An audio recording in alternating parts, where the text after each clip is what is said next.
The Enforcement Directorate has received sanction from Delhi LG V.K. Saxena for the prosecution of former Delhi Chief Minister Arvind Kejriwal in the liquor policy case.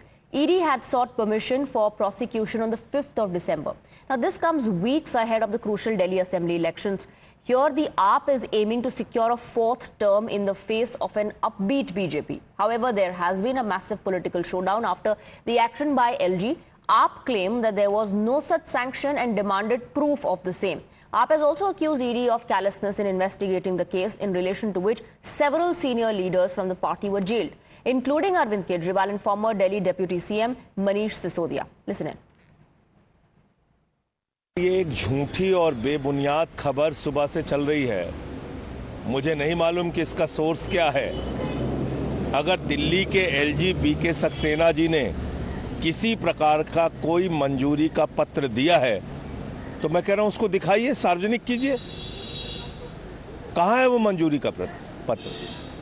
ED को मुकदमा चलाने की कोई मंजूरी अगर उन्होंने दी है तो उसका पत्र दिखाइए ना। तो ऐसी बेबुनियाद खबरें चलाने के पहले मेरे ख्याल से तथ्य और प्रमाण होना जरूरी है। एलजी खुद अपने आप को इतना बड़ा समझदार आदमी बताते हैं, उन्हें ये बेसिक जानकारी भी नहीं है कि किसी मंत्री मुख्यमंत्री के ऊपर मुकदमा चलाने के लिए प्रोसिक्यूशन सैंक्शन चाहिए। आज कह रहे हैं प्रोसिक्यूशन सैंक्शन दी है, तो इसका मतलब पिछले 2 साल से जो टीवी के अंदर सर्कस कर रही थी भारतीय जनता पार्टी, वो सब झूठ थी। मुकदमा चलाने की इजाजत ही नहीं थी। तो ये क्या चल रहा था? सिर्फ और सिर्फ झूठ और राजनीति कारणों से ये सारे के सारा षड्यंत्र चलाया जा रहा है और ये बहुत शर्म की बात है।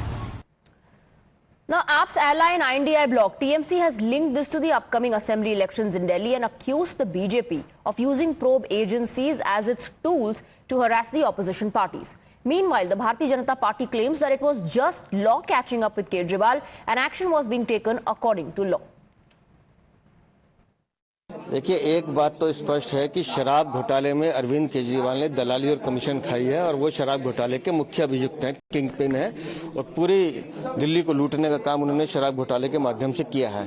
तो ये तो हम पहले दिन से कह रहे हैं कि जमानत पे छूटना अपराध मुक्त होना नहीं होता और जैसे जैसे इस जांच का दायरा आगे बढ़ेगा, अरविंद केजरीवाल निस्संदेह इसमें अपराधी हैं और उनको सजा मिलेगी।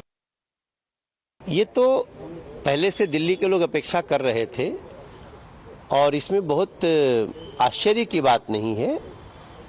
ये निर्णय आना ही था, क्योंकि सरकार को ईडी जब कोई चार्जशीट दायर करती है तो आगे चलाने के लिए परमिशन लेती है। वो परमिशन सरकार ने दिया है और अरविंद केजरीवाल को तो सुप्रीम कोर्ट सजा भी दे चुकी है। एक प्रकार से अरविंद केजरीवाल आज मुख्यमंत्री पद पे नहीं है। क्यों नहीं है? ऐसा तो नहीं कि उनके विधायक कम हो गए।